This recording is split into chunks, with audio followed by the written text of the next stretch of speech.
नमस्कार। ज्ञान विविध्य में आपका हार्दिक अभिनंदन। पूर्व में हम लग्न फलादेश के बारे में चर्चा कर चुके हैं कि जब जातक का जन्म होता है उस वक्त वार तिथि नक्षत्र सबका भी विचार किया जाता है और उसके बाद में उस बालक के लग्न को देखा जाता है कि बालक कौन से लग्न में उत्पन्न हुआ है। तो प्रत्येक लग्न का क्या फलादेश होगा उसके बारे में चर्चा की। आज हम चर्चा करेंगे होरा बल के बारे में। होरा क्या है?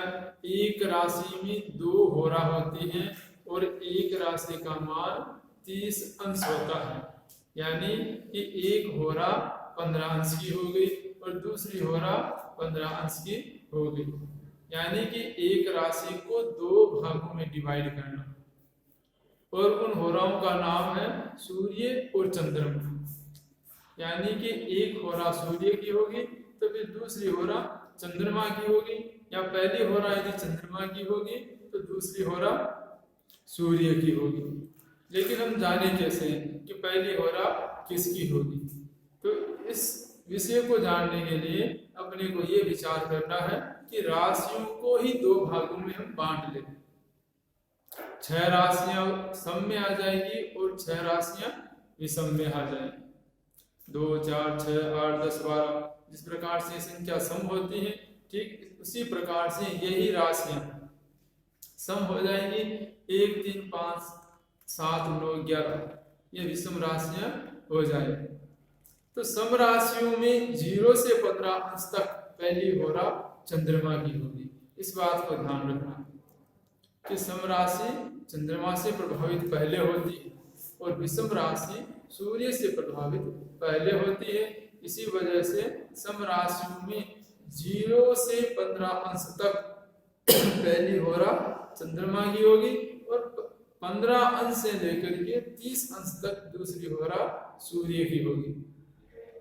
ठीक इसी प्रकार से विषम राशियों में 0 अंश से लेकर के 15 अंश तक विषम राशियों में प्रथम होरा सूर्य की होगी और 15 अंश के बाद में 30 अंश तक दूसरी होरा चंद्रमा की होगी। तो ये इस होराबल के विषय में बताया गया है कि सम और विषम के रूप में इनको बांटना है। अब इसका फलादेश के विषय में थोड़ा सा और हम जान लें। ओज राशि विषम राशि को कहा गया है, जैसे मेष है, मिथुन है, सिंह है, तुला है, धनु है, कुंभ है, ये ओज राशियां कहलाती हैं।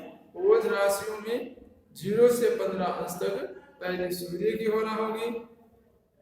इस होरा में ओज राशि यानी कि विषम राशि की प्रथम होरा में 0 से 15 अंश तक के मध्य में यदि आपका जन्म हुआ हो तो जातक किस प्रकार से होगा? क्रूर होगा, झगड़ा करने वाला होगा, क्रोधी होगा, कामी होगा और धनवान भी होगा, राजपूज्य भी होगा, यानी कि उसमें दोनों ही गुण आएंगे।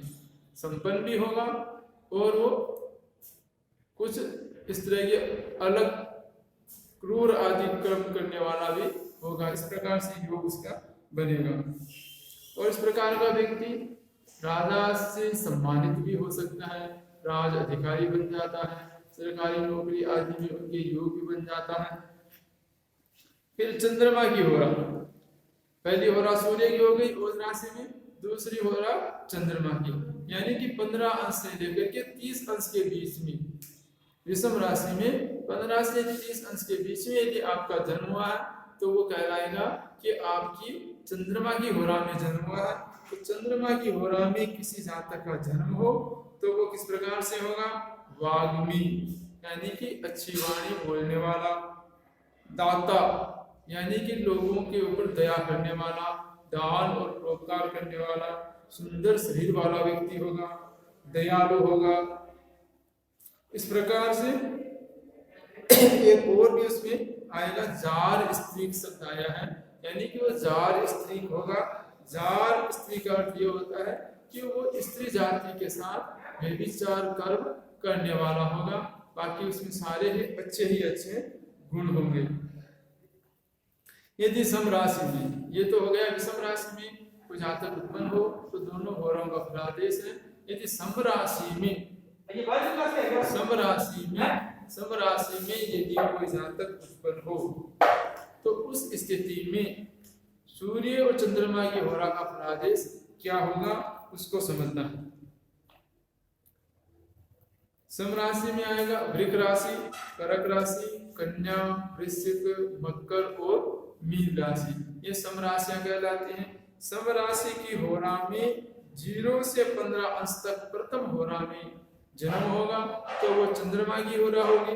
तो इस प्रकार की होरा में जन्म होने पर व्यक्ति को क्या मिलेगा, उच्च मंत्री पदासीन, यानी कोई उसको कोई बड़ा पद मिलेगा, वो अधिकारी हो सकता है, कोई मंत्री हो सकता है, कृतज्ञ होगा, चपल बुद्धि वाला यानी थोड़ा चंचल स्वभाव का भी होगा, अति भीरू और डरपोक भी होगा।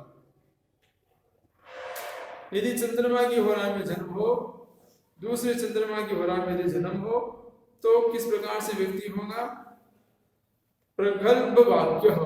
प्रगल्भ वाक्य का तात्पर्य होता है कि अपनी वाणी को साहसिक ढंग से प्रस्तुत करना और उस वाणी का लोगों के ऊपर प्रभाव पड़ना, ऐसी बात कहना कि उस बात को सुनकर के सामने वाला व्यक्ति प्रभावित हो, उसको लगे कि इसने ठीक कहा, सुंदर कहा है, धर्म और नीति से युक्त कहा है। इस प्रकार की जो साहसिक वाणी होती है, बोली बोलने वाला वो व्यक्ति होगा, वो प्रगल्भ व्यक्ति कहलाता है।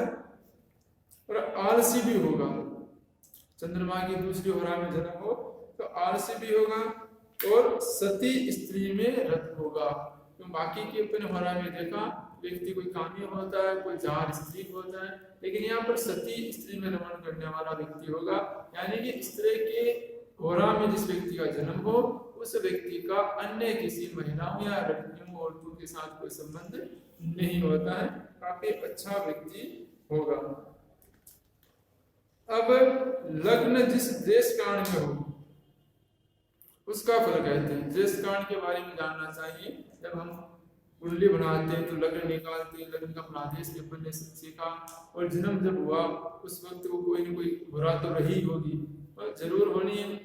दोनों राशि में किसी न किसी होरा में जन्म हुआ है तो उस होरा के हिसाब से फलादेश को देखा, फिर अपन ने उसके लग्न के बाद में उसकी देश काल कुंडली भी बनाई। तो देश काल का क्या फलादेश है, लग्न किस देश काल में पड़ रहा है ये अपने को जानना चाहिए। देश काल लग्न से ही निकलेगा, यानी जो लग्न स्पष्ट आपको जो मिलेगा उस लग्न स्पष्ट में आप ये देखेंगे कि लग्न कौन सी राशि में कितना अंश, कितना कला और कितनी विकला के ऊपर है, उस हिसाब से आप देख ले। यदि वो 0 से 10 अंश कला विकला में आ रहा है तो पहला देश काल, और 10 से 20 अंश कला विकला में आ रहा है तो लग्न का अंश कला विकला तो दूसरे देश काल में जन्म हुआ है, और 20 से 30 अंश कला विकला में आपका लग्न का मान बैठ रहा है, यानी कि आपका जन्म तीसरे देश काल में हुआ है। तो इस प्रकार से अपन देख लेंगे लग्न के हिसाब से कि अपना जन्म कौन से देश काल में हुआ है। जिस देश काल में जन्म हुआ है वो आपका देश काल का लग्न बन जाएगा। प्रत्येक राशि में 3 देश काल होंगे, तो उस हिसाब से 12 राशियां होगी। तो 12 राशि में टोटल कितने देश काल हो गए, 36। इनको 4 भागों में विभाजित करना है। प्रत्येक देश काल को 4 भागों में विभाजित करना है। पहला क्रूर, दूसरा जलचर, तीसरा सौम्य और चौथा विमिश्र। विमिश्र का मतलब होता है मिश्रित ही होता है, मिला जुला। एक तो क्रूर होगा, एक सौम्य होगा और एक जलचर होगा और एक मिश्रित होगा, यानी उसमें तीनों प्रकार के गुण सम्मिलित होंगे। अब कौन सा देश काल कैसा है इसको समझना जरूरी है। मेष राशि के मान लो प्रथम देश काल में जन्म होता है तो व्यक्ति का स्वभाव में क्रूरता देखने को मिलती है, क्योंकि मेष राशि वैसे भी क्रूर संजक रही है, आप ग्रह की राशि है। और मेष राशि के दूसरे देश काल में यदि मेष लग्न से दूसरे देश काल में यदि आपका जन्म हुआ है तो आपके जीवन में काफी सौम्यता देखने को मिलेगी। और तीसरे देश काल में जन्म हुआ है तो मिला जुला, क्रूरता और सौम्यता जैसे दोनों ही गुण देखने को मिलेंगे। वृष राशि के प्रथम देश कांड में भी मिला जुला फल मिलेगा और वृक राशि के दूसरे देश कांड में सौम्य और तीसरे में जलचर। इस प्रकार से टेबल बनी हुई है, इसमें हम अपने लग्न के हिसाब से अपन ये देख सकते हैं कि हमारा जन्म के हिसाब से हमारा कौन से देश कांड में जन्म हुआ है।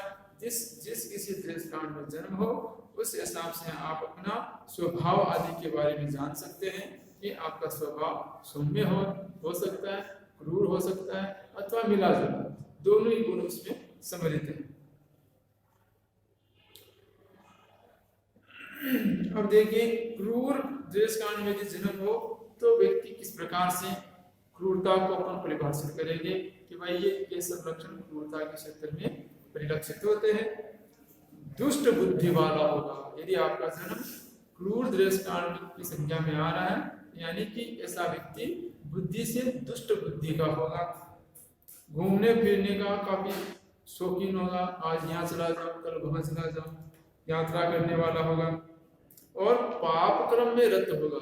जीवन में पैसे तो खूब कमा लेगा लेकिन कमाई के पीछे उनका वो पाप और अपाप के विषय में कोई विचार नहीं होगा कि मेरे पास जो पैसे आ रहे हैं वो मेरी नियति, मेरी निष्ठा और मेरे कर्म के अनुकूल पैसे आ रहे हैं या किसी प्रतिकूल कर्म से आ रहे हैं, बस उसको तो पैसों से धन से मतलब है। यानी कि वो पाप कर्म से कमाई करने वाला व्यक्ति होगा और अपवादी होगा। वादी का मतलब वो किसी बात को तर्क के साथ नहीं मानेगा, अपनी बात, किसी की बात को काट करके अपनी बात को, अपनी टांग को, अपने विचार को ऊपर रखने का प्रयास करेगा। बहुत सारे लोगों में ऐसे लक्षण देखने को मिलते हैं जो काफी बड़े पद पर भी पहुंच जाते हैं लेकिन अपनी इस कला को वो छोड़ नहीं सकते। ये कला उनके व्यवहार में, वाणी में, उनके साथ वार्ता करने में निश्चित रूप से देखने को मिल जाती है। जबरदस्ती अपनी बात को ऊपर थोपने का प्रयास करते हैं, जो अन्य लोगों की निंदा करें और जिसकी अन्य लोग निंदा करें, इस प्रकार का व्यक्ति हो जाता है।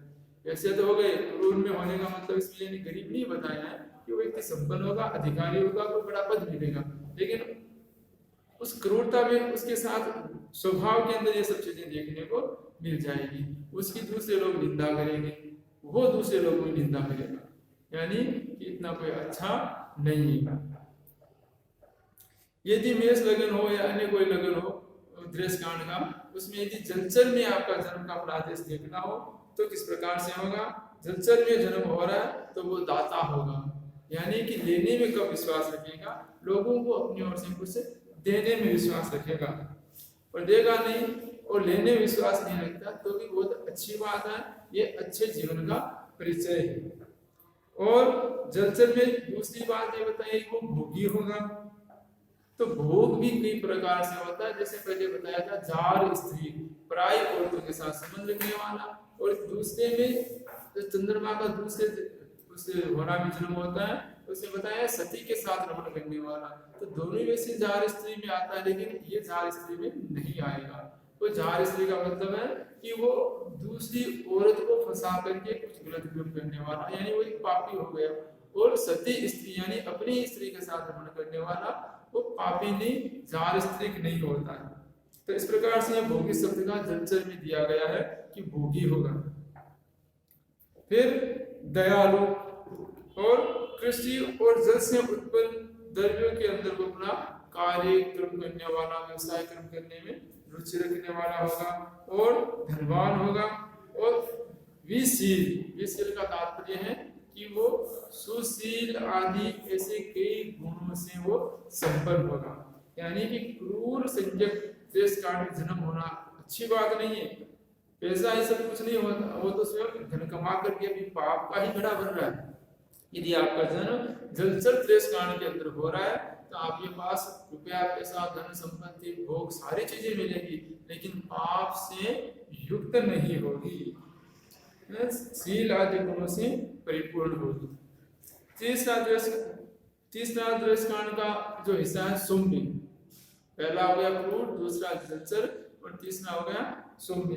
सौम्य में यदि जन्म हुआ है तो ये भी अच्छी बात है, ऐसा व्यक्ति सुंदर शरीर आकृति वाला होगा, देखने में काफी मोहक होगा, उसका जीवन सुखी होगा, धनवान होगा, अपने पुत्र संतान पौत्र आदि से युक्त होगा और कृपालु और दयालु होगा। यह भी एक अच्छे जीवन का फलादेश माना जाता है। विमिश्र का मतलब हो गया चौथा दृष्कांड। दृष्कांड का चौथे हिस्से में भी जन्म होगा। विमिश्र में कुशील व्यक्ति होगा, यानी उस व्यक्ति के आचरण पर कभी भरोसा नहीं करना चाहिए। वो बोलने मीठी बातें करेगा, कब आपको फंसा लेगा, कब आपको उल्लू या मूर्ख बना करके रफू चक्र हो जाएगा, उसकी आप कल्पना भी नहीं कर सकते हैं। यानी कि पत्रिकाएं हर किसी के व्यक्ति के स्वभाव, आदत, गुण, विचार उन सबको अच्छी तरह से अपने को बताती हैं। ये एक ऐसा गहरा, एक छुपा हुआ रहस्य युक्त ज्ञान है जो हर किसी के हाथ में नहीं होता। इस प्रकार अपने को गहराई से ये सब फलादेश जानने का प्रयत्न करना चाहिए। उसी के अंदर और क्या आया है कि दूसरों की युक्तियों में रत रहने वाला, यानी कि आपने पत्रिका देख ली, उसका दृष्कांड देख लिया, दृष्कांड में देख लिया कि विमिश्र में आ रहा है, तो यानी कि ऐसे व्यक्तियों को औरतों, लड़कियों, महिलाओं के साथ में कभी नहीं छोड़ना चाहिए, क्योंकि इस प्रकार का व्यक्ति दुशील चरित्र का व्यक्ति होता है। और क्रूर दृष्टि ही विमिश्र में यह आता है कि उसकी दृष्टि ही क्रूर होती है, इतनी सौम्य अच्छी दृष्टि नहीं होती। और चलात्मा, चलात्मा का मतलब है वो इधर उधर भटकने वाला व्यक्ति होगा, जिसका स्वभाव कभी स्थिर नहीं होगा। इसी के साथ नमस्कार।